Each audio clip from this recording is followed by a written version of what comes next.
আসসালামু আলাইকুম দর্শক, স্বাগত জানাচ্ছি আমাদের চ্যানেলটিতে। ওয়েস্ট ইন্ডিজের বিপক্ষে ওয়ানডে সিরিজ জয়ের পর এবার টি-টোয়েন্টি সিরিজে চোখ রাখছে বাংলাদেশ।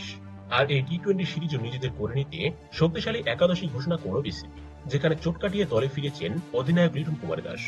অধিনায়কের ফেরার সিরিজে অবশ্য বাদ পড়েছেন অলরাউন্ডার সাইফুদ্দিন এবং ওপেনার সৌম্য সরকার।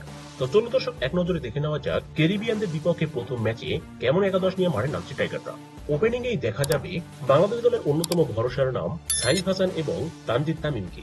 তিনে যথারীতি খেলবেন লিটন দাস এবং 4 নম্বরে ব্যাট করবেন টপ অর্ডারের আরেক ব্যাটার তাওহিদ হৃদয়।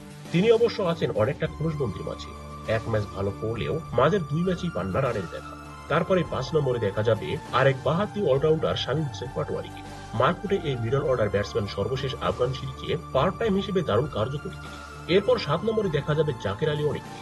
অনেক সমালোচনার মাঝেও ঠিকই দলে জায়গা করে নিয়েছেন তিনি। এরপর 8 নম্বরে দেখা যাবে উইকেট কিপার ব্যাটার নূর হাসান সোহানকে, যাকে বর্তমান সময়ে বাংলাদেশের সেরা ফিনিশার হিসেবে ধরা হয়। বাকি 3 বোলারের মধ্যে মোস্তাফিজুর রহমান থাকছেন, এটা শিওর। তবে বাকি 2 জায়গায় 3 জনের হবে লড়াই, নাসুম, শেখ মেহেদী এবং রিশাদ হোসেনের। তবে দুর্দান্ত ফর্মে থাকা রিশাদ থাকবেন একাদশে। বাকি একটি জায়গায় নাসুম এবং শেখ মেহেদী হবে লড়াই। তো দর্শক, ক্যারিবিয়ানদের বিপক্ষে প্রথম টি-টোয়েন্টিতে বাংলাদেশের এই একাদশ কতটা কার্যকরী বলে আপনি মনে করছেন? অবশ্যই কমেন্ট করে জানিয়ে দিন। এ নিয়ে আপনার মূল্যবান মতামতটি ভিডিওর কমেন্ট বক্সে। ধন্যবাদ।